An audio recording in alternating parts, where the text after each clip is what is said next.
Greetings! I am Herbert Herpaderp, and today I'm down by the river. This is the northeastern tip of Newstead Park, which is, strangely enough, in the Brisbane suburb of Newstead, at the mouth of Breakfast Creek.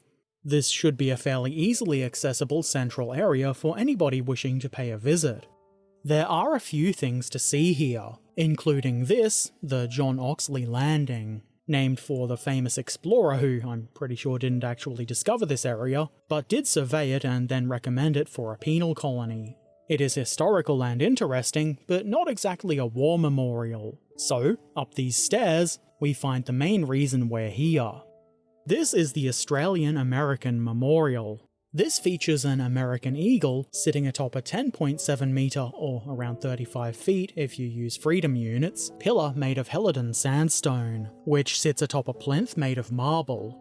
This was the first American war memorial in Australia. It was unveiled on the 3rd of May 1952 to mark the 10th anniversary of the Battle of the Coral Sea, and it predates a similar memorial in Canberra by, I think, a year or two. The location is significant in that this is where, in 1947, following a state funeral procession, the remains of some 1,871 US service personnel, who were being repatriated from local cemeteries, were loaded aboard the SS Gausha Victory. Or is it Gusha Victory? I'm not quite sure of the pronunciation. As you can see, there are plaques here. The smaller one at the bottom here commemorates 200 years of Australian and American friendship in peace and war. I would say the one above it though is the main one. As you can see, it mentions the memorial was erected by the people of Queensland in the grateful memory of the contribution made by the people of the USA to the defence of Australia during the 1939 to 1945 war, that obviously being World War II. If we make our way around the back, there's another plaque. This one was added in 1995. It commemorates 50 years of victory in the Pacific, and is dedicated to the Australian and American servicemen and women who sacrificed their lives so that we may enjoy peace. We will remember them. There isn't a list of names or anything like that here, and it would be quite long indeed if there were one. Let us now observe a minute of silence to remember them and reflect on the bravery of these men and women.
There's a sign here that declares this to be Lyndon B. Johnson Place, though I haven't really seen anything else naming it so.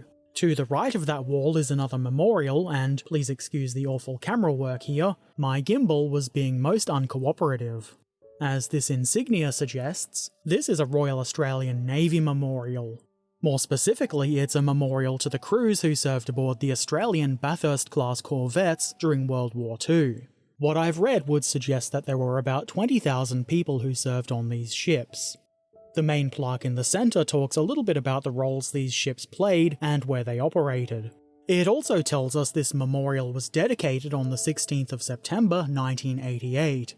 On the right-hand side we see this plaque, which gives the name of all 60 ships in the class. 56 of them for Australia, all named after Australian towns and cities, and there were also 4 commissioned into the Royal Indian Navy, named at the bottom of the plaque. The plaque on the left side gives us a bit of technical information about the Bathurst-class corvettes. There were 60 of these ships built, 11 of which were constructed a short way down the river from this memorial by Evans Deakin at Kangaroo Point. When I think Brisbane City, I don't generally think of shipbuilding, so this has been interesting for me to learn about.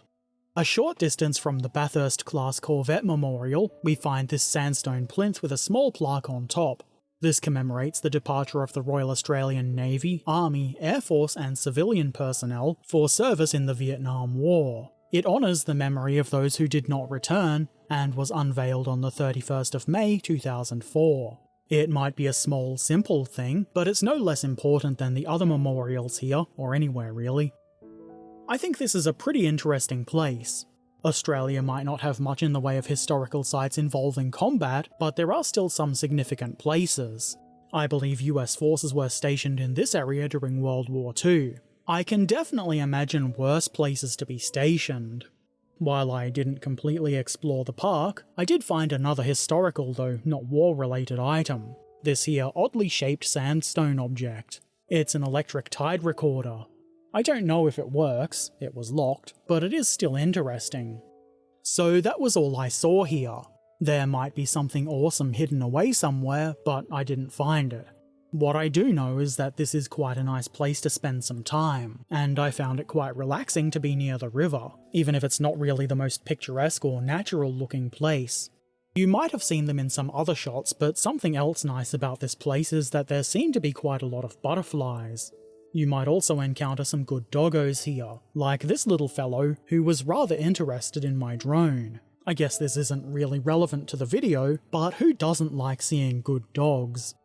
Anyway, I hope you found this interesting. If you have any questions or comments, feel free to put them in the comment section below. And if you've not done so already, why not subscribe, follow, ring the bell, become a patron, or maybe just come say hi on Discord or Twitch when I'm live. Links to all of my things are in the description below, and as always, I shall return soon, so until then, be excellent to each other, and thanks for watching. Farewell.